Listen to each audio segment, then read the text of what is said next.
Back to Service Mesh Academy. I'm Flynn. With me is Russ Palmer from Weaveworks, and we are going to be talking today about GitOps with Weaveworks GitOps and Flagger and Linkerd.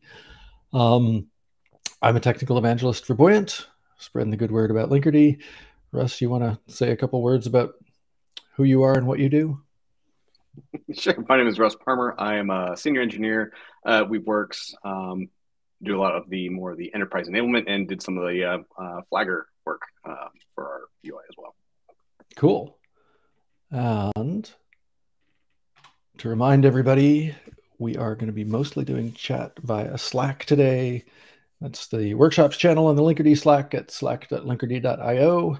That is a great place to go if you have questions about the workshop or if you want to follow along and heckle us or something. You can also go into the Linkerd 2 channel on the Linkerd Slack if you have more general Linkerd sorts of questions. I see people waving from Slack, which is wonderful. I see people in the chat here, which is also wonderful and lets us know that some things are probably even working. It's always nice when that happens. So let's go ahead and get this show on the road. Yes, this is us. This is how you reach us. You can email me at flynn@buoyant.io or Russ at russell.palmer@weave.works. It's easy to find both of us actually on the CNCF Slack. I'm at Flynn on the CNCF Slack there as well. You can find me at the Linkerd Slack also. Today, we're deliberately trying to do this light on the slides and then have some more time to go in for the demo. So we're going to do a very quick introduction of GitOps and service meshes. We're going to do a quick introduction to Linkerd, Flux, Flagger, and Weave GitOps, and then we're going to go dive into the workshop. To follow along with the workshop, which we hope you do, I mean, you don't need to, but it's usually more fun to follow along, we think. You will need a Kubernetes cluster, an empty Kubernetes cluster. Let's be specific about that. I'm going to be doing this with a K3D cluster, but it should work with pretty much anything. It's currently set up to assume that you can use services of type load balancer. So if you have a cluster where you cannot use a load balancer service, you're going to need to edit a couple of things. You will need the kubectl CLI. There's stuff in the demo that's set up to use YQ and BAT. You could probably get away without that if you really want to. You'll need the Flux CLI for certain, and the Linkerd CLI is always nice to have. The workshop source is on GitHub. If you've been following earlier Service Mesh Academies, please note that is a different repo. This is not a directory within the main Service Mesh Academy repo. It's a separate repo just for this workshop because part of the workshop requires that you clone that repo and commit to it and do things like that, or commit to your fork. Sorry, let me back that up. The workshop requires that you fork that repo and be able to commit to your fork. So there's some setup you need to do that just felt like it would be unnecessarily awkward to leave in the big Service Mesh Academy repo. All right, let's get into a very quick intro to GitOps. Fundamentally, GitOps is this idea that instead of modifying the cluster directly, you will keep all of your cluster's configuration in Git or some equivalent source of truth where you have version control and you have transactional commits and things like that. Then instead of just doing things like kubectl apply or helm install, you will instead change the things stored in Git, push those changes to your Git repo, and then have a tool running in your cluster which will notice the changes, pull them out of Git, and apply them to the cluster for you. The important thing here is that the GitOps tooling will keep your cluster in sync with what is in Git, which means that if you make a change to Git, it will change the cluster. But it also means that if you change the cluster directly, the tools will undo your change to make the cluster look like what's in Git. So if you're going to do GitOps, do all GitOps. Don't try to mix and match because that will cause you a lot of trouble and it might be very confusing. If you go to opengitops.dev, you will find the CNCF definitions of the GitOps principles. This is a more formal way of saying what we just covered. You've got a bunch of YAML that expresses the state of your system declaratively.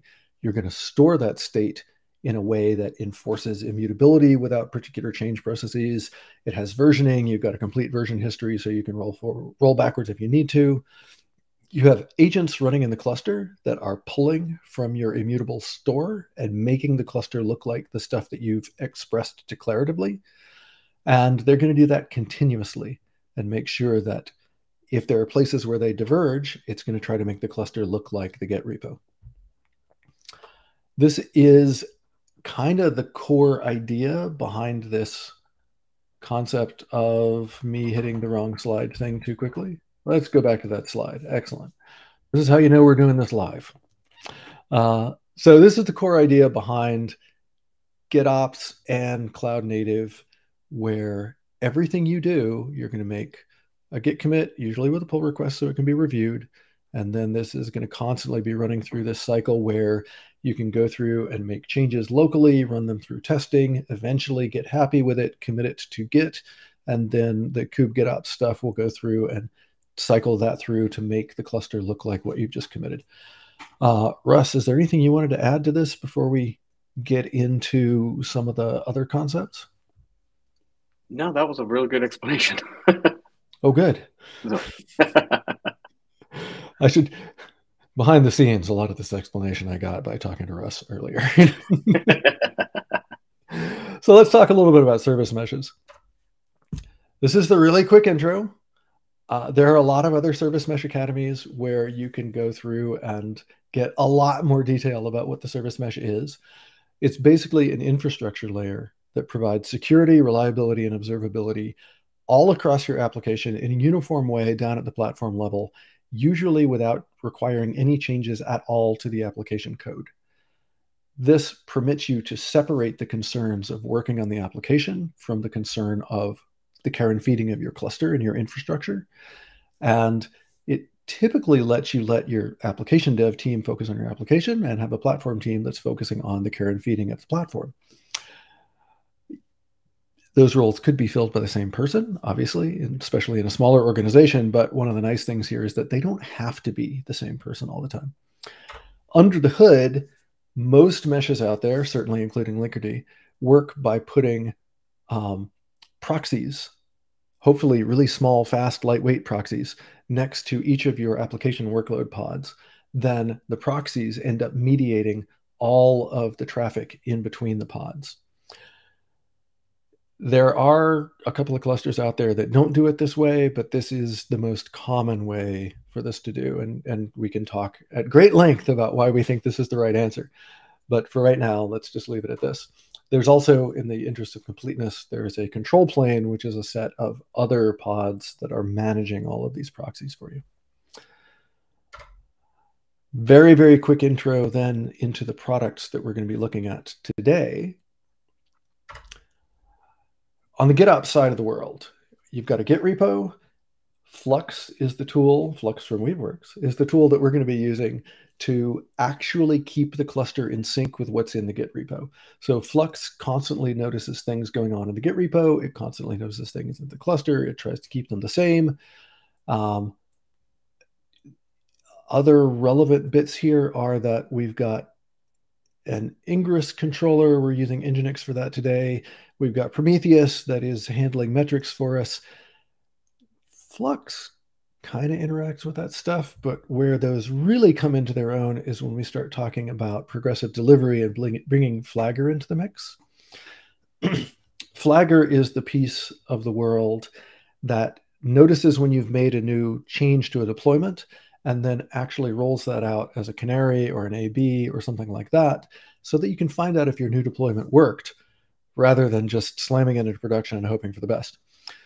Flagger does this by first interacting with Flux, but also Flagger will then interact with Linkerd and Nginx, really, although that arrow isn't on this diagram. And the other important thing here is that Flagger will be always watching the metrics in Prometheus to determine whether or not the new deployment is working. When Flagger is working with Linkerd, those metrics are usually being populated by Linkerd. This does imply that Flagger and Linkerd need to be using the same Prometheus instance, or all sorts of things get very confused. And again, anything you wanted to add to that, Russ? I feel like I just wanted to Just the one thing to kind of point out is that Flux is your reconciler. It's going to be the one talking to the app repos. It's going to be one looking for the changes. It's going to be the ones looking for version changes and things like that. And it's actually going to pull those changes into the cluster to update your deployments, services, anything that goes along like that. And then what we've got here with Flagger works on that another layer on top of that. And once those changes have been detected, Flux has pulled them in and deployed them. Flagger is going to be the one to kind of do that rollout and to verify that the change you made works, and if that should actually go be the live deployment or if it should not. Yeah, that's an excellent point, that Flagger is relying on Flux to do all of the underlying Git stuff. There was also a question that I just noticed in chat about the versions of tools we'll be using. Yeah, pretty much the latest and greatest. In particular, we're using Linkerd 2.12, and I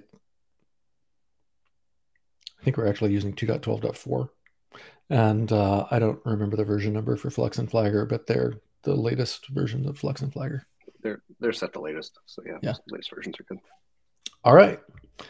So there we go. We've talked a little bit about service meshes. We talked a little about GitOps. We've talked a little bit about the products we're going to use. Let's talk a little bit about the application that we're going to use during this demo. This is a simple thing called the Faces demo.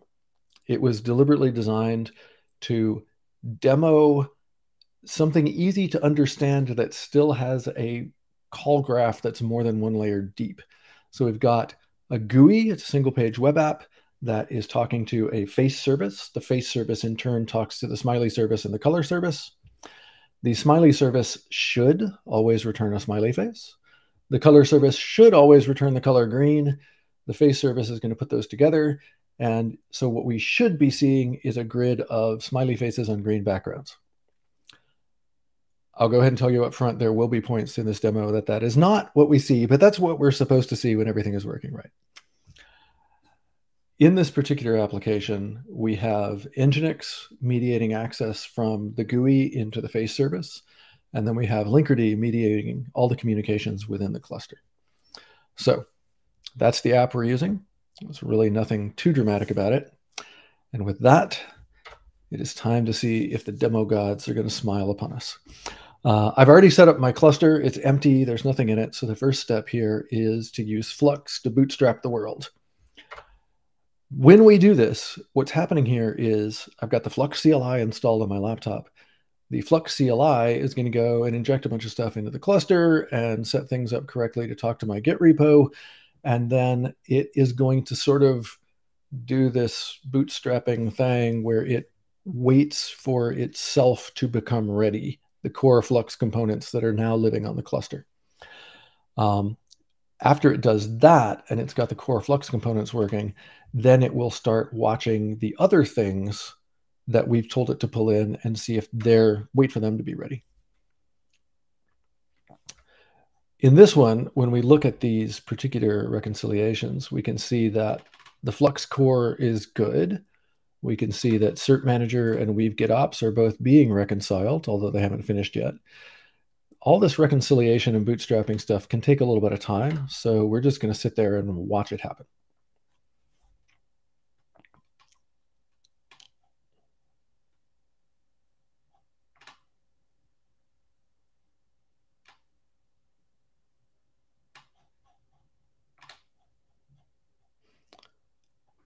So what we've gotten here is we can see that Cert Manager became ready, Weave GitOps became ready, and so now we're working on reconciling Linkerd itself. This is the part that honestly takes a little bit longer than I would like for a demo. So I don't know, Russ, anything you want to point out here? Got any good jokes? No jokes, but I just kind of want to point out why this is not all kind of reconciling all at the exact same time. Because that would be a horrible idea. Because that would be a terrible idea, and then who knows what would happen. But also, as part of the configuration that we have here in the demo is within Flux and the definition of your customized resources, we've got some depends on logic to kind of help with the order of execution to make sure that, one, we don't want to deploy our app, the demo app, until Linkerd is actually installed. And so instead of having to manually go create pipelines to go through and say, okay, we're going to do one here, this one's done, now kick off the other one, we can define them all. They can all push directly, and then Flux knows to not try to reconcile the apps or the ingress until Linkerd is up, because we need Linkerd as for the core of all our applications. So you can define all that. It does take a little bit longer, obviously, when you're reconciling from scratch. But once everything is up, you get that nice, dependency management order of operations. Yeah, that dependency management is actually one of the things that's probably the coolest about Flux. It's actually really nice. We're gonna take a look. We will take a look at that in a couple of minutes after this is done, and it's pretty cool, mostly because it's dirt simple and it works really, really nicely. Another question in the chat here: where's Linkerd in the picture as the service mesh? I think we answered that, but Ahmed, if you still have questions about that, then I guess let us know and we can circle back to it. Interesting thing here in this window is that dependency logic that Russ was mentioning. In the app, we actually have it set to, I believe we have it set to depend on Nginx and on Linkerd, and Nginx and on Flagger, and then those depend on Linkerd. So in this case, that highlighted line, Flagger became ready, and then Flux went through and went, oh, well, can we do apps? Oh, no, not yet, because Nginx isn't ready. But now Nginx is ready, and the app is ready to go. Interesting thing here, you'll notice that word applied, that is not the word applied and everything is already running as it happens. So we're actually going to watch and let this get into a completely stable state before continuing onward. Is there a way, this is something that I did not have a chance to ask you, Russell, is there a way to make Flux wait until everything is totally running? So in the customizations, and I think there was one on here, there is actually a wait field. And what you can do is on there, you can set wait true. By default, the wait is false. It just says, here's my reconciliation, here's my customization, apply it. And once it applies, it's done. If you add wait true, it will wait for all the dependencies under that customization to finish. So we did that on some of them, but I don't think when we did on the faces one on the Apple. Yeah, I think we must have missed that one. So like I said, this is how you know we're doing this live or something like that. So now this is all running, and if I go to localhost, slip.io is kind of a cool service where it will notice this IP address, and we can put anything else that we like in the host name and get back that IP address. So it's a really simple and elegant way to set up various things. In this case, we want faces.slip.io here. We want that URL to resolve to localhost. So if I go there, this is what I see. I've got my grid full of green smiley faces, and they're constantly updating, which is what we want. Also, I have a couple other dashboards. The first one is I've got the Linkerd Viz dashboard, and the second one is the Weave GitOps dashboard. These are not specific to the application, but they give us a bunch of information about whatever application you're running. In this particular case, with the Linkerd Viz dashboard, I'm looking at the faces namespace in particular, and so I get to see things like I have a primary service or primary workload for all of my services, the faces GUI, the face service, the color service, the smiley service, and I get to see that they're all running at 100% success, which is good.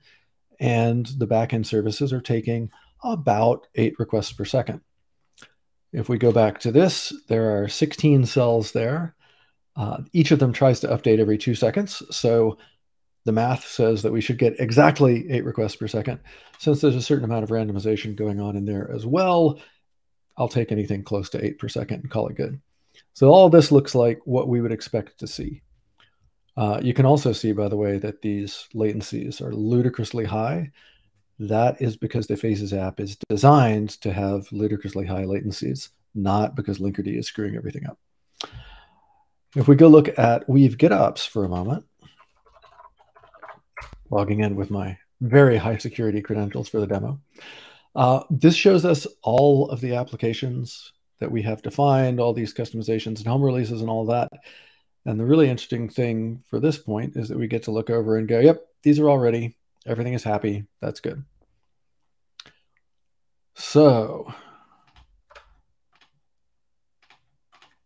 now let's actually go through and take a closer look at what is, how these things are defined under the hood in Flux and Flagger to make all of the things happen that we want to have happen.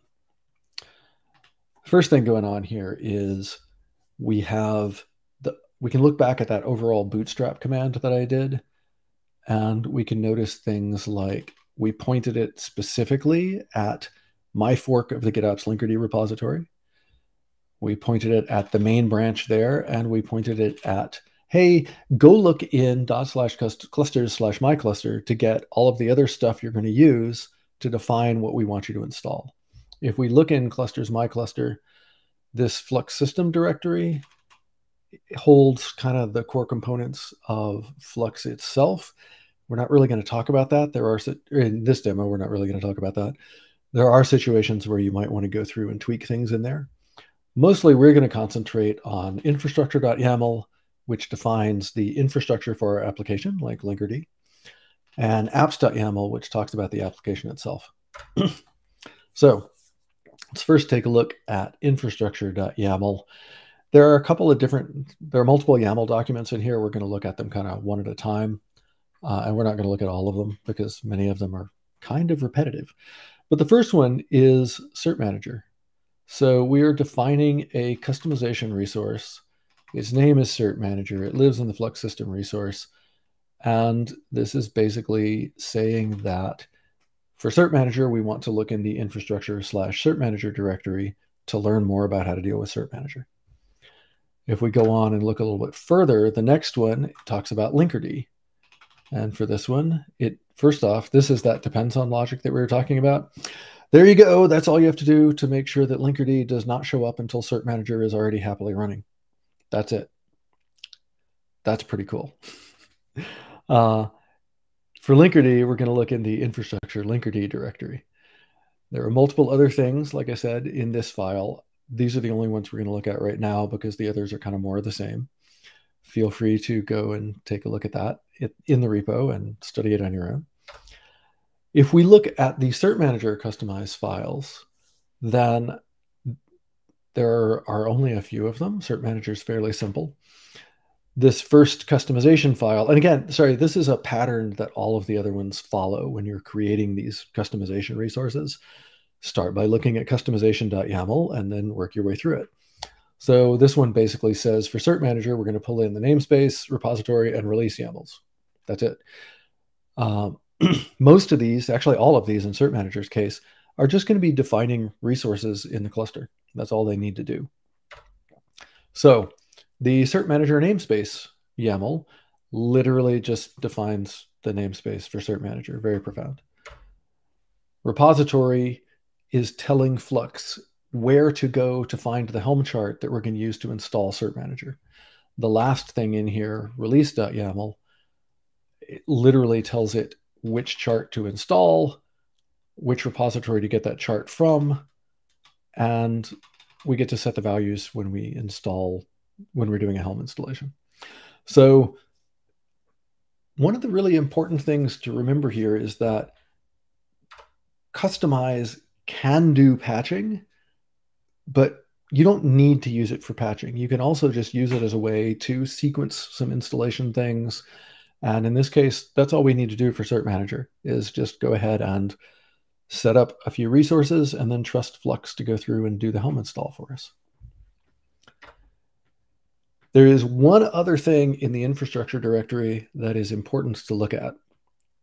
Buried in the infrastructure Flagger files, there's a particular thing that is worth a little bit of attention. And that is, and Russ is going to keep me honest because I might not explain this one correctly, but Flagger needs to be able to watch resources in the cluster. And you need to be able to tell it things like, hey, watch the resources that match this set of selectors. By default, for some reason I don't fully understand, Flagger does not know how to use service selectors. It knows how to use other things, but not services. For this demo, we actually found it easy to go ahead and use service label selectors. And so we needed to actually add that down here to the selector labels when we're installing Flagger. Anything that I botched on that one, Russ? I just want to just point out, it's not that it's actually looking for, if you have in your deployment and your services, if you have the selector, the default ones are app name, app.kubernetes.io. In this particular demo, we actually had a selector that said service equals, faces. And so we just need to tell Flagger that, hey, this is a selector that we want to use. So if you have any custom ones you want to use outside of name, app, or app.kubernetes.io/name, you need to specify them in here. If you're using those other ones, you do not have to use you don't have to specify line 23 at all. But for this demo, we are using a special one, so we added it in here. And the reason we ended up using the special one is just because the way the Faces app install files are written, it was convenient. There's no particular magic to it. We could have gone through and changed the way the Faces demo worked too, but we didn't feel like it. So we did it this way instead. Also worth pointing out, I haven't really talked about it, but there's obviously a bunch of other stuff in these files, like the interval that it'll go through, the interval for Flux and Flagger to go through and check to see if things have changed and all this kind of stuff. We'll touch on that a little bit later, but the Flux and Flagger docs are going to do a better job of explaining all of those little details than I will, for sure. Would it be easier to have label called Flagger watchable true or something? You could. A lot of that is going to depend on really whether you're trying to bring in things that are already defined differently or whether you're doing this on a completely green field. We chose to use an application that was already written, so we just adapted Flagger rather than adapting the application. Both will work, though. All right. So that was a quick look at the infrastructure part, where we're talking about things like cert manager, Linkerd, Flagger, or cert manager, Linkerd, the Nginx, Ingress, all that kind of stuff that the application is going to live on top of. Before I go diving into apps, there is another question about whether the selector label works across namespaces and tenants. And I am going to punt that one to Russ. So this is the selector is not I would say not in Flagger. It's in your service definition. So when you have your services and your deployments and you have your app selector in there, those are the selectors that it's looking for. So typical Kubernetes config app selectors in there, and you can have app, you can have customized, you can have any X number of labels that you have on there, but those live within a namespace usually, because you're going to have what your service is going to reference a deployment that's going to be in that same namespace. Those are the selectors that we're talking about in there, and those labels that are associated there. And we're actually going to talk about namespaces in just a moment, I believe. So yeah, if we look at apps.yaml, clusters my cluster app.yaml, this is the top level thing that's talking about defining the application. This is very similar here. It depends on Flagger and Ingress Nginx, back to the depends on logic. And we need to look in the apps directory to get its magic files. If we look in the apps directory, there are more files in here than there were for the other ones, but that's okay. Again, most of them are straightforward. The customization file, like I said, we're going to start there. Really important note about namespaces in here. So we've defined that this customization is going to live in the Faces namespace, but that also defines the namespace for all of the other files that we're pulling in. Even if one of those files tries to mention a different namespace, the one in the customization will win. Usually that's a reasonable thing. Occasionally might be something you have to pay attention to. So another note about namespaces, actually, some of this is just convention, right? But by convention, infrastructure-y things you can put into the Flux system namespace, and application-y things you want to put into something different. So this is our application. This is not part of the infrastructure. So we're going to put this in its own namespace called faces. The namespace, namespace creation, again, is straightforward. There's one thing to call attention to here, which is that we are telling Linkerd to just go ahead and any pod that's created in this namespace will automatically get pulled into the Linkerd mesh. We could also do this by adding this annotation to the pods directly, like modifying their deployment pod templates to have the annotation, that sort of thing. We're doing it this way just because it's simple, so why not? Next up, faces sync is one of the more complex ones here. Faces sync, so the first thing that's relevant here is that faces, the code for the faces demo and the YAML files defining how to install the faces demo do not live in this GitOps Linkerd repo. They live in a different repo. In this case, I'm telling it to look at my fork of the faces demo repo. The main faces demo repo is github.com/buoyantio/faces demo. I forked it so I can go and be committing to it for this demo. We're going to look at the main branch of that, and we are going to ignore just about everything in that repo. We're just going to pull this subset of YAML files from this one directory in the repo, because that's all we need to tell Flux how to install the faces demo. If we go take a look at that quickly in our browser, this is the fork of the faces demo. And we can look in the Kate's directory in 01 base, and we find, a bunch of YAML. So for example, faces GUI.yaml is a simple one. It defines a service and a deployment for the faces GUI. That's it. Faces.yaml is more profound because it has all the backend services in it, but it still just defines some services, defines some deployments. Finally, we have these profile files that we're bringing along. These are Linkerd service profiles, and we will touch on this a little bit later in the demo.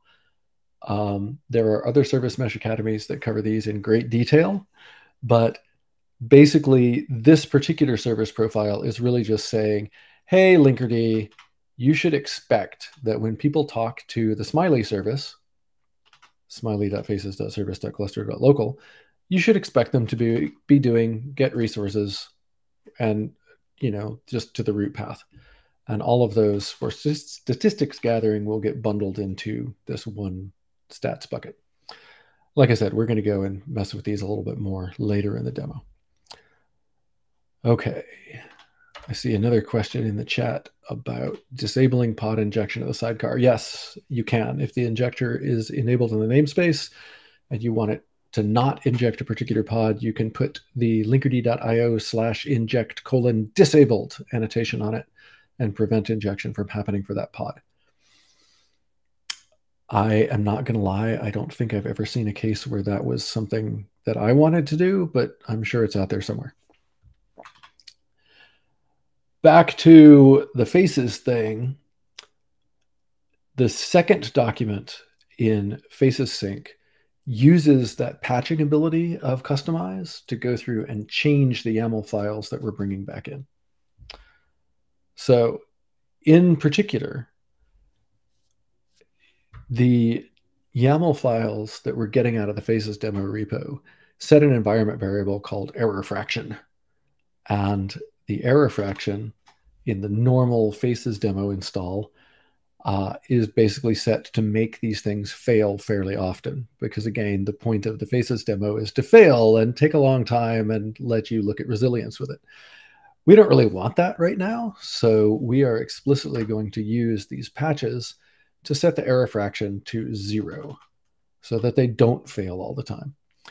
I'm only looking at one of these. This is the one for this is the one. You know what? I misspoke there. This is affecting the face, smiley, and color deployments. The second block affects the faces GUI deployment. They're different because these three start off including an error fraction, The faces GUI doesn't actually have an error fraction set by default, so we're going to explicitly add one and make it 0. All right. So, yeah, that's just to reiterate. We really don't want things failing right now because we just want it to be smooth and to show off all the green smiley faces. The next thing we're getting into here is faces ingress. This is long but straightforward. This is the ingress resource that our Nginx instance will be looking at. This is honestly the only one we really use in the demo. If we see a path of /, we go and talk to the GUI. If you want to test things, you could curl to /color, but we don't actually need that. And there's a similar one for /face and /smiley. Finally, we define a canary. Actually, we define multiple canaries, and we define an A/B test. For the backend services, we are telling Flagger, when you see a change to one of the backend workloads, don't just send all the traffic immediately to the new thing. Instead, set it up as a canary and start routing a little bit of traffic to the new deployment so we can make sure it's going to work. Specifically, and we're going to look at the one, this is where we're only looking at one of them. We're only going to look at one of these because we define a canary for the face service and for the smiley service and for the color service, but we're only going to look at face because they're all the same. So we start at 0% going to the new deployment. Every 10 seconds, we will add 5% to the fraction of traffic that we're sending there. Once we hit 50% with everything working well, we'll call it good and then cut the other 50% over all in one fell swoop. While we're doing this, we're going to sample the request success rate, and we require it to stay above 70%. If we see it under 70% 3 times across the entire rollout, we will give up and roll it back. Finally, let's look up here. I should have pointed this out in the beginning. This is specifically going to be applied to the face deployment. And the other thing is that rather than rely on the user to provide load, we will actually use Flagger's load tester to go and supply load so that we can make sure that we're getting traffic to measure things with. Now, that applies to the backend services. For the GUI itself, it makes more sense to do A/B testing, where rather than just a user shows up and they randomly get one of your things, it tends to be a little bit more polite to the users to key them on something coming in about that user so that they have a consistent user experience. In this case, we're going to use the, that's a typo. We're going to use the xfaces user header. And whenever we see that with the value test user, they will get the incoming deployment and everybody else will get the older deployment. Once again, we're going to demand a 70% success rate. So the target here is that we need to look at the faces GUI. Making this kind of thing work requires Flagger to interact with the ingress. So we need to tell it which ingress resource to mess with. There's no weight manipulation here. If you come in as a test user, 100% of your traffic goes to the incoming deployment. But there's still a time period baked into this where we're going to do 10 intervals of 10 seconds apiece. And again, if we see 3 of them drop below 70%, we give up and roll back. This is the most important bit, really. This is the one saying traffic that matches xfaces user, test user, that's the one that goes to the new deployment. We've got our usual metrics thing requiring 70%. Now we have 2 webhooks. So one of them can supply traffic for the test user and the other one can supply traffic for a normal user, and we can watch both. Russ, once again, anything else you'd like to call attention to as we walk through this? Some of this is a little complex, but it's all there in the files to read over and study. Just one. Can you open back that A/B test again? Sorry. You're making my life hard, man. Sorry. I just wanted to point out that if you notice between the canary deployment and the A/B, oh yeah, that'll work. Yeah. the kind is actually still canary. So no matter what your definition is, it's still going to be canary. The difference in if it's a canary versus an A/B test versus blue-green test, however you're going to kind of configure all the stuff, comes in the actual definitions themselves, and it comes down to particularly the analysis phase that you have in here. So if you have like a step weight and a max weight definition on here, Flagger's going to know that's going to be a canary. Like a true canary deployment. If you go into like the A/B test, we don't have that. We have those header refs, along with the ingress ref. Then it knows that it's going to be doing an A/B test. So in the Flagger documentation, there's all different stuff, and you can do different things. You can match on headers, you can match on user agents, you can match on whatever. You can kind of piece together whatever fits your need in your environment. The other reference that we don't have in here that is kind of good to call out is you can have autoscalers as well. And if you have autoscalers defined for your deployments, you would want to add that autoscaling ref in here as well. And that helps even with some of the resource utilization and deployment config as things are rolling up as well. They're not required. For this demo, we didn't have autoscalers, so we just didn't add them in here. But if you have one, it's a good idea, and definitely you want to add it into this definition as well. Yeah, for this demo, we're kind of deliberately doing a bunch of stuff in ways you would not want to do them in production. So in particular, we only have one replica of everything. We don't have any autoscalers. Don't do this in production. It's a bad idea. Great for demos, though. Great for demos, yeah. Because, I mean, I don't really want to be running 47 different things in my K3D cluster. Chris also points out, make sure you scrape your metrics at intervals that Flagger can check against. Yeah, that makes a lot of sense. If you're scraping your metrics every 5 minutes and then asking Flagger to check them every 10 seconds, this is not going to work out very well for you. And that would be I'm not actually sure what that would look like. That would probably be very, very confusing, actually. Okay. Yeah, thanks, Russ. That was a good point about both of these being kind canary. That's something that confused me partway through this one earlier. One other reminder that I was going to point out, actually, I guess 2 reminders on this slide. One of them is that remember that the Faces customization resource lives in the Faces namespace, and we're going to see that a little bit later in this demo. The other one is, this looks like an awful lot of stuff going on under the hood. The nice thing is that a lot of it is stuff where you get to set it up once, and then your app developers can just go on, do their job, and not really have to think about it, which is a thing that we kind of like when we're working with stuff like this.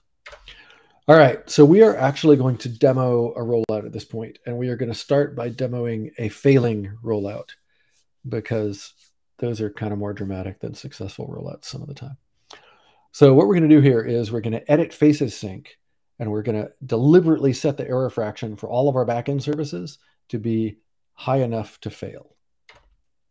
So if I come over here, I can come down here. We'll set that to 75%.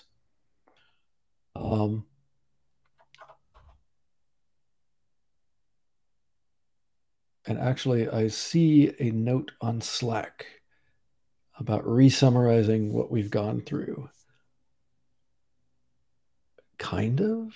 So we talked about Flux's bootstrap process, where Flux will start by installing itself, then reading all your definitions of other things to install, and then it'll go and pull all that stuff up in the beginning. We actually watched that happen. We talked about how you can go through and watch the customization resources with the Flux command to see it happening. We talked briefly about how we needed to change the Flagger installation to allow us to use the service label for the demo. Then we walked through really an awful lot of stuff about how we actually defined the application getting pulled in, the way we defined both the patches that we're going to do, where we're going to initially get the YAML for the Faces demo from. And then we talked about how we're defining canaries for the backend services and an A/B test for the GUI. Yeah, I think that covers it. And we talked a little bit about some of the gotchas as you go through these things. Now we've just modified facesync.yaml, but that has only been modified on my laptop. It's not in Git yet, so Flux isn't doing anything with it. Double checking to make sure that we actually got the right change. That is the right change. We're changing from an error fraction of 0 to an error fraction of 75 for the face, smiley, and color deployments. And we are now going to go ahead and commit that change and push it up to my repo. So at this point, the change has happened in Git. It's stored in the repo on GitHub. And we could just sit here and wait for Flux to go through and pick up that change. But we have told Flux that we only want it to look for changes every 10 minutes. And I am not willing to wait that long in this demo. So instead, we're going to trigger a manual reconciliation using the Flux CLI. Again, you do not have to do this in production. You probably don't even want to do it in production. It's probably much better in prod to just let your developers know, push the things up, and then in a few minutes, it will magically happen. But in our case, we're going to do it by hand. And at that point, there's a bunch of stuff that will happen. Flagger will start updating Canary resources in all of our namespaces and make everything happen. Flagger will also tell Linkerd to start routing traffic according to what the Canary weights say. And the Faces GUI will hopefully see responses coming in from our new deployments. Since our new deployments will be failing 75% of the time, we should see some failures in the GUI. So let's go ahead and do that. We're going to trigger this rollout. I probably should have changed that to say we may see an error message about Flagger not being ready. Oh, good. We didn't see it this time. And now we can start watching the progress of the canaries. So we can see the weight changing as we go through this. We can hit mute to cough, and we can come through and take a look at what's going on in here. So we've started to see some failures coming in here. Did you see those? There were some gray backgrounds that showed up. That's a failure of the color service. This red frowny face is a failure of the face service. I haven't seen any of the smiley service yet, but whatever. I'm sure they'll be there. There you go, the cursing face. That's a smiley service failure. And if we come over to Linkerd, the Linkerd Viz dashboard, we can see these non-primary deployments exist now. They're in the mesh. And we can also see that they're showing us really pretty grim success rates, except for Smiley. I don't know what's up with Smiley. Well, like I said, we're demoing. There we go. Smiley just took a second to catch up. This is how we're doing it live, right? And if we come back here, we still see some failures. But if we go all the way back here, we can actually see that Flagger has given up on everything except the Smiley service because it just got too many failures. If we come back over and look at Linkerd, we now see that the color and face incoming deployments have dropped down to 0 replicas. Smiley is still hanging in there, but I don't think it's going to last too much longer. Yep, Smiley just failed, and now we see that Smiley has dropped off to 0 as well. Since this was a failed deployment that Flagger just rolled back, if we flip to the GUI at this point, we just see green smiley faces again because now nothing is wrong. One kind of interesting point about this is that at this exact moment, the cluster and the Git repo they have diverged a little bit because the Git repo says an error fraction of 75%, but what's actually running in the cluster is an error fraction of 0 because that got rolled back. So as with many things in the world of cloud native stuff, there's the operational side of operating the cluster, but there is also a process aspect to this where you really need for something to be keeping an eye on whether you have failed deployments so that you can go fix that, even though Flagger has masked this problem for us. Is there, Russ, do y'all see anything in the field for particularly good ways to deal with that kind of stuff or particularly bad ways to deal with that kind of stuff? It kind of comes down to enterprise, what your enterprise regulations are and everything else like that. Some areas, typically a lot of the we'll see, Slack notifications that go, to let people know that it failed. You can set up email notifications. If you've got like custom providers, you can hit custom webhooks to trigger off. If you need to create, I don't know, tickets in ServiceNow or anything like that. It kind of comes down to, whatever your regulations are. You can just configure those notifications in, there's a number of different ways of doing it. The way I would say not to do it, don't ignore it. That's probably the biggest no-no. Other than that, as long as you get notifications somewhere that works, that's whatever fits your needs. And although we're not going to demo it today, is it Flux? It must be Flagger. Flagger is the one that can be configured to raise alerts and do all the fancy stuff when things go wrong, right? Technically both. In this particular case for theirs, it would be Flagger that would do for the Flagger rollout notifications. You can also configure Flux with notifications that even if the customized reconciliation fails from the core, you can get notification on that, because if that fails, then Flagger doesn't even try. Yeah, that makes sense. So you can do it at both levels. Right. And there's a question in the Slack about some of the Flux notification integrations. You have a quick summary of what sorts of notifications it can deal with? Like, can Flagger raise some kind of alert when a rollback is triggered? Yes, so that's what we're talking about. It's like in the Flagger, in the canary definition, you can set those alerts to on rollback. I believe you can even set it on success if you wanted to as well. But most of the time, most people just care about the failures. That is in the canary definition itself. So yes. And then something about MS Teams and PagerDuty and I gotta imagine you can do PagerDuty for sure. I think it's like there's always, with most of these, there's a break glass webhook, and so if any of them support like any sort of like webhook solution, you can use that. I would have to double check. I don't know if we have native MS Teams PagerDuty, or I can't remember off the top of my head. I know Slack is one. But I would double check. But as long as it supports any sort of webhook or anything like that, it should work. We can look that up and try to post an answer someplace. All right. So while doing that, I'm going on here with the next step, where we would like to show a successful rollout, because come on.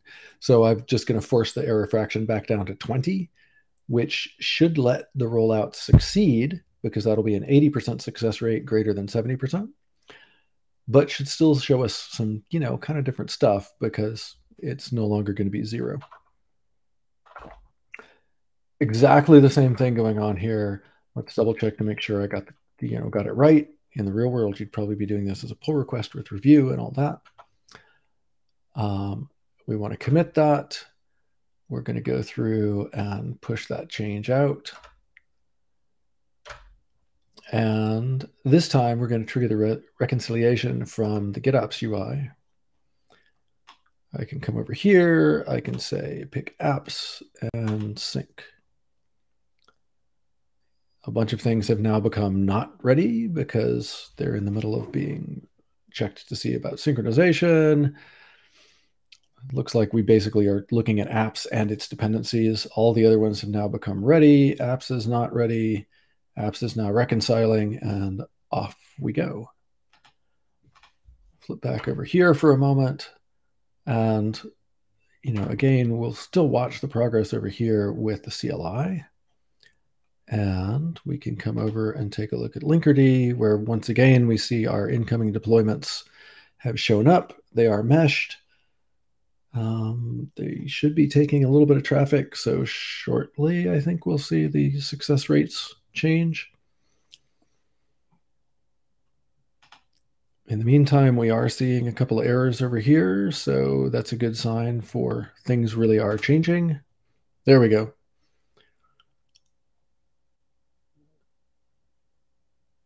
Come on, you can do it, face service.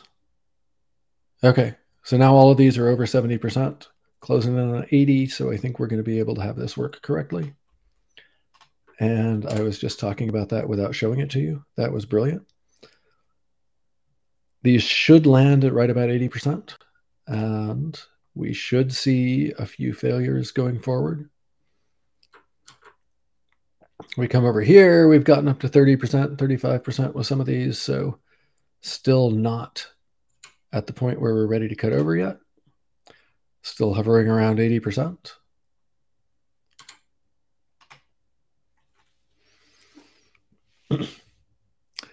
It's always a little bit weird to be going through and, now we're going to do a rollout of something that doesn't quite work, but is still good enough to roll out and succeed.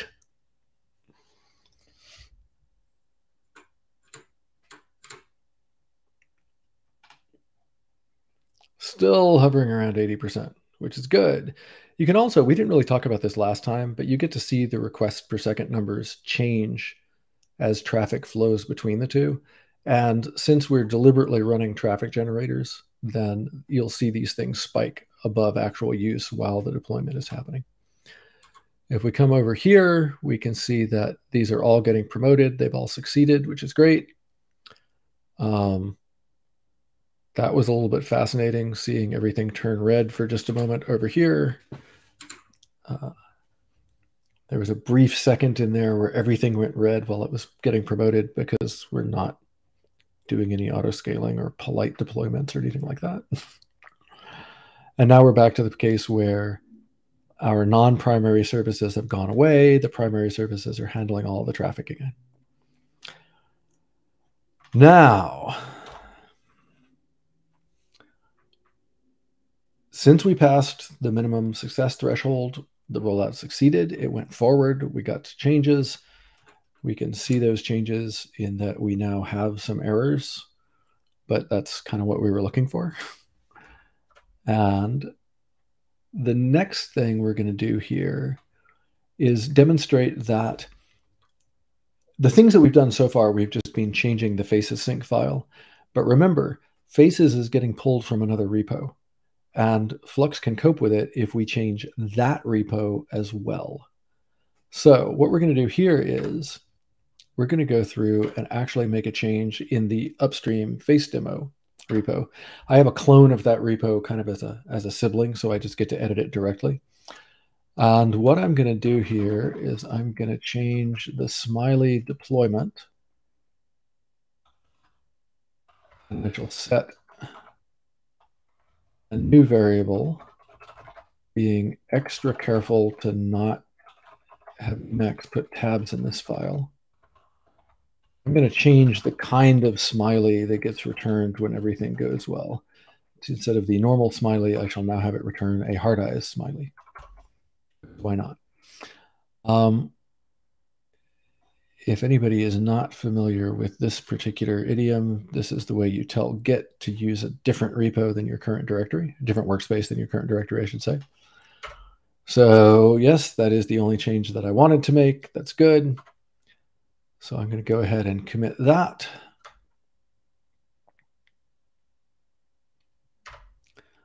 And then I'm going to push that up. Now, once again, to make this happen, we're going to need to trigger the rollout instead of waiting for it. And in this particular case, we want to tell it to look at the faces customization in the faces namespace rather than the apps customization. And if I remember that correctly, that's because if we just change the apps customization, then it's going to look for changes to the definition of that external repo rather than changes in the contents of the external repo. Now, how we actually watch things proceed at this point is exactly the same as before. We can come over and look at this. Hey, I already saw hard eyes. That's nice. One thing that's interesting is if we flip back over here, we only see the smiley canary start to progress because that's the only one we changed. Another thing that I'd like to call your attention to in passing is a lot of the time you'll see canaries being done where the ingress is managing the traffic splits. The smiley service is below the ingress. It's down in the call stack where the ingress can't see it at all. So being able to do a canary for something that's deep in the call graph like that is a particular strength of the service mesh. If we come over here, we see some more hard eyes. Interesting thing, at least an interesting thing to me, is that even though the smiley one is the only one that's progressing, we still see the color and face services spin up a new deployment. They're not taking any traffic, so we don't really have to care. But that's something that you might notice that's that's okay. If we come back over here, we're already up to 40%, so this will not take too much longer, which is good. And I don't know, Russ, was there anything else you wanted to point out about the distinction between customizations there? While we all just watch hard eyes worth kind smiles. of pointing out that the like you touched base that the customization in the apps directory is pointing to how you want to configure it in the other in that faces directory that we defined. But then and changes there if you have it pointing to another repo, you just want to make sure that you're reconciling the correct customization. Because in this particular case, we got a little bit of, we'll call it customization inception, if you will, where we've got a customization that's actually creating another source and another customization. And you just kind of keep track of where your changes are. And so you make sure you make the changes and the patches at the right layer. If we had put that particular patch in the faces directory customization right in there, it would not know about those deployments and it would not have made those patches successfully. It would have potentially add that patch to another deployment or just ignored the patch altogether because they didn't find anything to match up against. Yep. And we could, for the record, we could have not bothered triggering the reconciliation. We could have just let Flux do it on its own. But again, we didn't want to wait. And we could also have done this particular thing with a patch in the upper level customization, but it's much more awkward to do it that way. It's also much less like what's going to happen when your actual app developers make a change to the application. Okay. So last thing we're going to look at here, I'm going to show this, and then I think we're going to circle back and try to pick up questions. But the last thing here is we want to show that A/B deployment that we were talking about. So again, with the A/B test routing, we want to see xfaces user needs to be test user to trigger this A/B deployment, or to rather to cause traffic to flow to the incoming deployment for the A/B thing. Now, the way we're going to do that is this browser.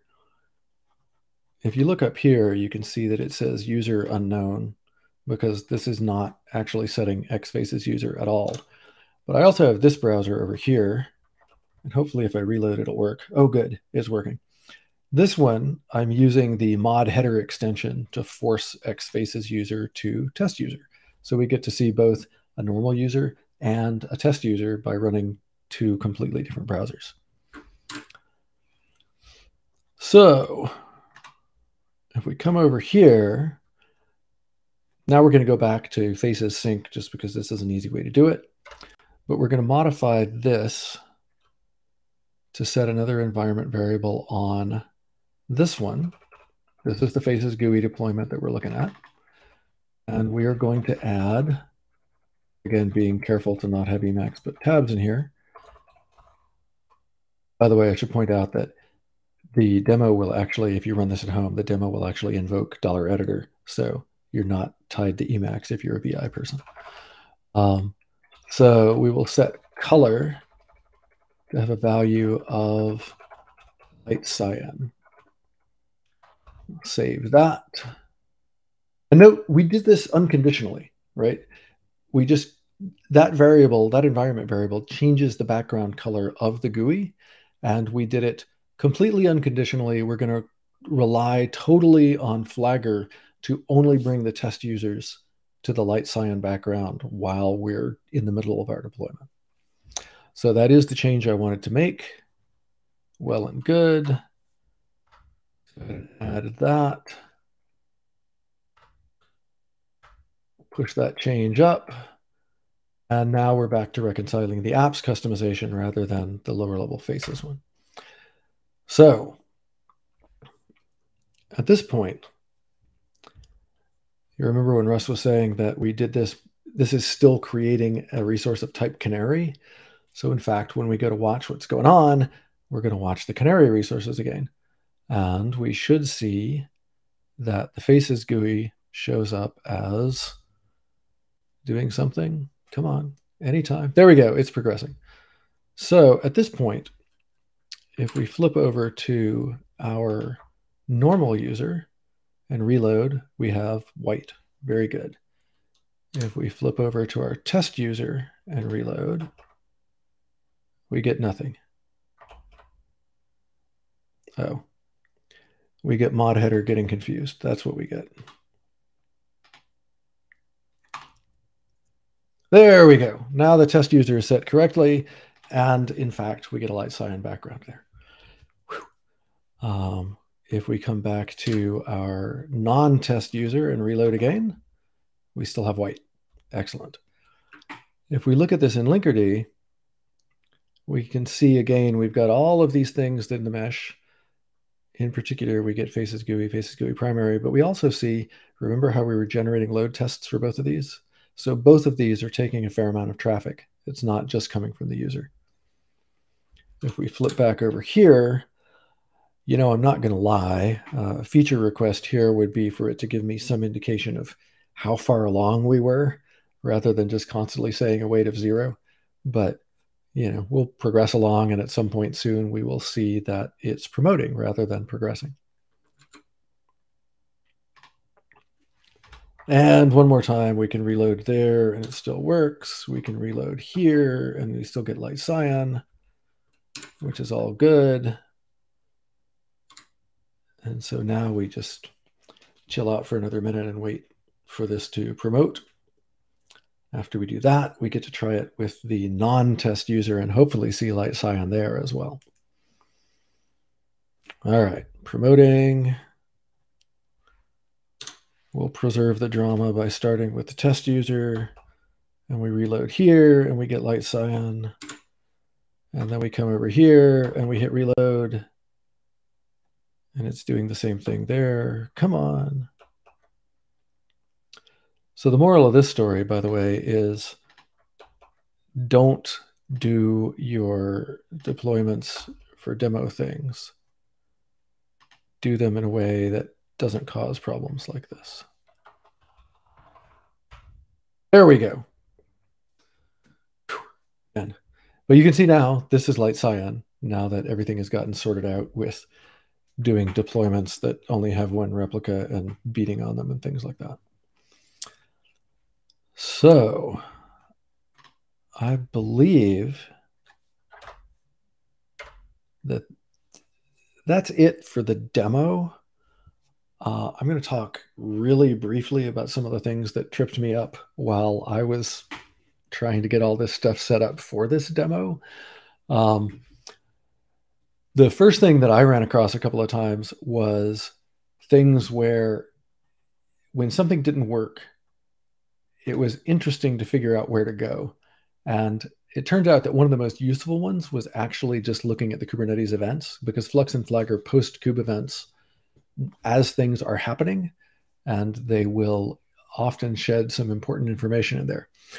The big one for me was there was a point early on where I had misconfigured the faces sync to look at the wrong Git repo. So I was telling it to look for a branch that did not exist in the repo that it was looking at. And that was deeply, deeply confusing until I looked at the event log and found that it had posted a very helpful thing to the tune of, dude, this doesn't exist. I can't fetch it. And then things were much easier there. Other places you can look. kubectl describe pods will show you interesting things about the pod, notably including events that pertain only to that pod. So that can be a really handy way to sort of narrow your focus onto a particular thing rather than looking at the whole application all at once.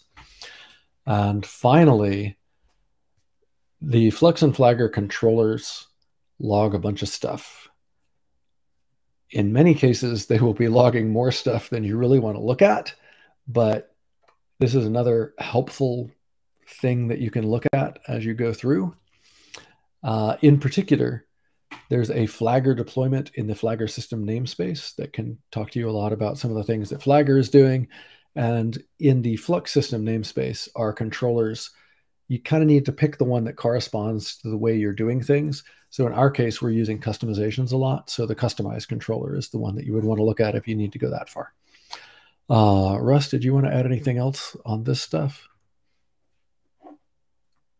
No, not on this. I was gonna to show the next stuff, but I think actually even will address one of the questions that we got in here as well. Yeah, I think so. This is the Q&A part, well, for at least a little bit. I see a question here about whether Flux will apply failed deployments again. Yeah, what does it do there? So the answer is no, because basically what's going to look at on here is that from a Flux perspective, let me take it back. Depending on what you're looking at on here, Flux has made the change and Flux made the reconciliation. Flagger did the rollout. It failed. It rolled back. Flux doesn't know about that part. Flux is looking at the customization and the deployment that it's sourced. And when it goes to reconcile, it's going to see that SHA is still the same. So there's been no change on there as well. So in order to fix a failed Flagger deployment for whatever it is, you need to actually make the change and recommit it, update the SHA on there as well to kind of help force the traffic on there. Now, what you might, when you get to those like hard sync intervals, it may do and apply again, but it's not going to really have any impact until you actually change the source and that was what will actually truly trigger a new change and resolve like the failed deployment. That So ties that ties into a question from the Slack, from the Linkerd Slack. Is there a reason in principle that you wouldn't want Flagger to go and send back a PR to basically update Git to match the reality of the cluster? My answer to that is twofold. One of them is it makes your permissions really complex, and circular. There's some circular stuff happening that's weird. But the other one is, in my mind, and it's going to be interesting to see what Russ's take is on this one, but in my mind, I don't think you ever want the cluster to win over Git. I think the purpose is that Git is supposed to be the one source of truth. And so you never ever want the cluster to be telling Git that it's wrong. But like I said, I'm going to be really interested in Russ's take on that. I mean, that's the correct take on there. Is particularly okay. Git is your source of truth. That's what it's supposed to be on there, and that's where everything's supposed to be on there. And if it doesn't reconcile, and that's where having those notifications and the information to make sure everything kind of rolls back on there as well, because it's kind of the same fold. If your customization is wrong, not even if you're using Flagger, if your customization is wrong and Flux can't reconcile it, it's not going to be able to push back on there. You're going to want the notifications to know.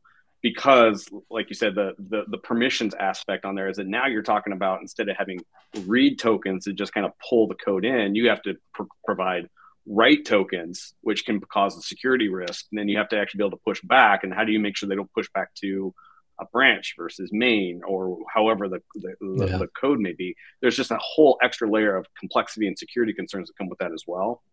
That having just the proper notification chain to let you know that, hey, your deployment failed. And take the appropriate action that you need.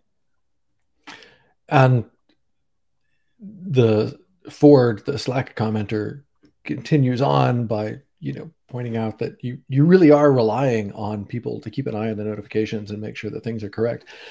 Yeah, you are. There's, like I said earlier, there's the technical operations aspect of keeping your cluster running. But that has to tie back into the practices of your business or the practices of your organization to be doing the right thing from the organizational point of view. That is not a technical question. That's entirely an organizational question. That's sadly not something that we can dictate down from the technical trenches. One more question here. Is there a web UI for Flux where you'd be able to see and show things about new versions and things like that? And for that, we shall hand it over to Russ to give us a quick look at the enterprise version of GitOps. Good question to ask the transition here. So I kind of wanted to show. So it's part of the app. There are, as far as Weave GitOps, there's actually two versions of it. There's Weave GitOps open source, which we've included as part of the demo here, and you can go and you can take a look, and it shows you the customizations, your Helm releases. You can come in here and you can view a customization. For example, here, and you can tell exactly all the details and everything that's kind of related underneath that particular app. So here's, with that app, my app's definition, here's all my faces. They create canary deployments, they create ingresses, they create namespaces. You can view all of that on here. And it's basically just the current state of the Flux managed resource. So this is essentially just a UI for Flux, which kind of gives to the next stage, which is the Enterprise Edition, which goes with a lot more features as well. Particular for what we're talking about here, we call it delivery. This is essentially your Flagger dashboard. So in here, instead of having to go through and watch your Canary deployments through the CLI and to go through everything, you can actually view everything right here. And you can see that through color, face, faces, GUI, smiley. There was a little icon to say these are Canary releases. This is a blue-green release. And you can actually monitor the whole process of everything right here. And just kind of show that off. I'm going to kind of switch back. And I've got another demo that currently, let me go here real quick. Of the hard eyes demo. This is everything being happy that we had. I'm going to make just a quick change here just to make our hard eyes come back.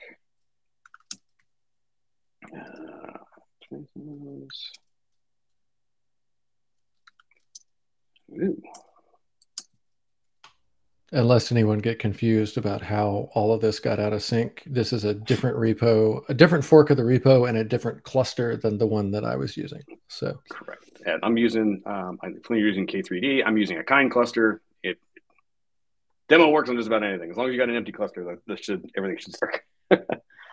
Let's go back in here real quick. I'm going to just reconcile apps. I'm just going to sync it here to the UI just to show kind of like what we did before. We should see the same stuff. And perfect. There we go. Now we're reconciling. Let's let this thing say ready. Perfect. And we're going to come over here. Oop, wrong tab. There we go. And there we go. And now you can see that actually Smile is running, and you can actually see the status of the rollout right here. And to kind of answer, Flynn's question before about, the CLI enhancement, we have the enhancement in the UI that actually shows the iteration count and everything that goes on through here. Maybe getting in the CLI is a good idea as well. But you can kind of see in here, if we actually go dig deeper into it, you can actually get the phases. You can see how everything's progressing. And if we come over here, there's our green, and you can see the hard eyes are getting kind of sprinkled in here as well. Now, to answer about the history on here, we don't have too much stuff that actually shows like the evolution, I would say, of your app release on here. Especially with everything we're doing for this demo, we're actually using the same version. We're just changing environment variables. So if you look at the deployment, the promoted version is still going to be, at the end, it's still going to be 061. But we're just changing environment variables to show the employment piece on here.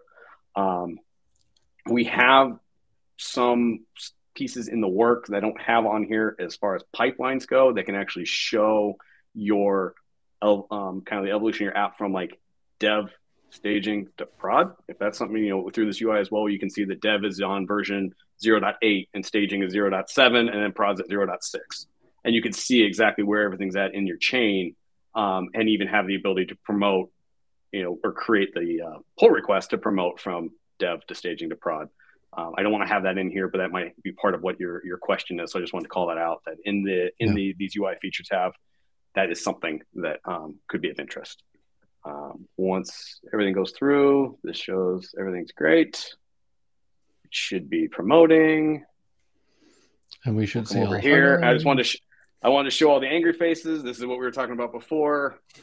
These are single deployments with no readiness probes, liveliness probes, anything like that. So when it makes the cutover, that's what you see.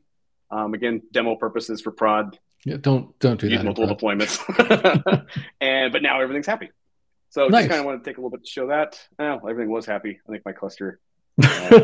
Sometimes with kind, these things kind of I ran out of memory from time to time as well. They're running on local box. Yeah, it's don't not run just prod kind. off the local cluster. Moral of that story. So, but now everything kind of it looks like it fixed itself. So nice.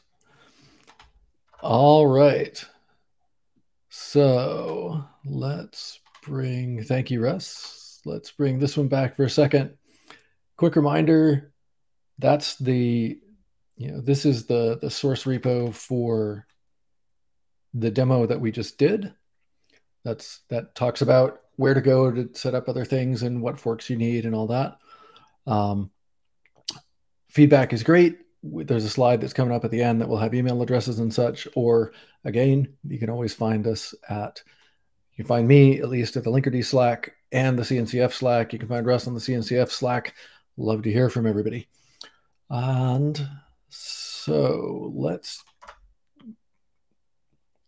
we have a couple more things here.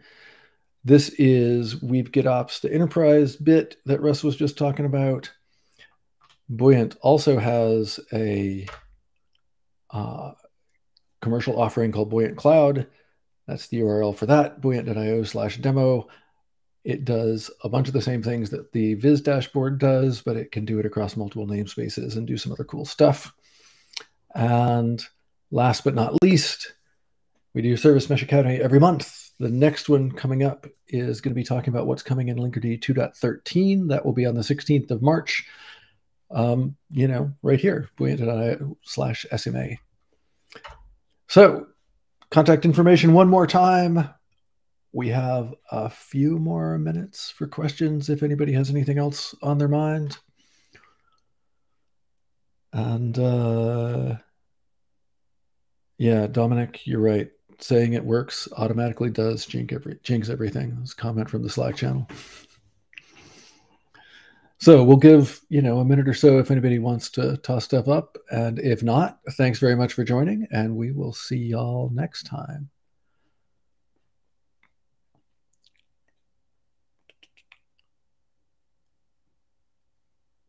The link to the CNCF Slack. I should have known somebody was going to ask that.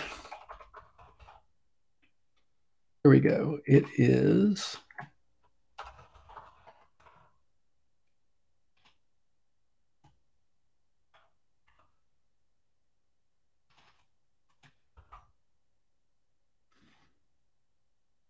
I believe that this is the link for the CNCF Slack.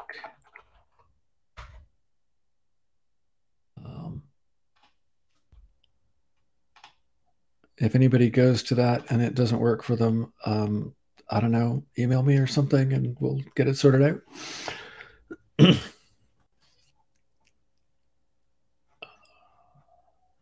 I'm going to put the CNCF Slack in the workshop channel in Linkerd Slack as well.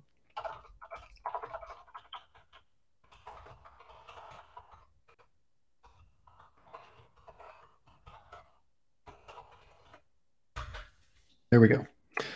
All right. I think that'll do it then. So thanks everybody for joining. Much appreciated. Always nice when people show up and watch and interact. Thank you, Russ, for showing up and handling all of this Weaveworks stuff, especially for answering lots and lots and lots and lots of questions while we were prepping this. And thanks to Steve behind the scenes for keeping an eye on other stuff going on. Thank you for bringing me in. Absolutely. We'll do it again sometime. Definitely. All right. Sounds good. Talk to you all next month.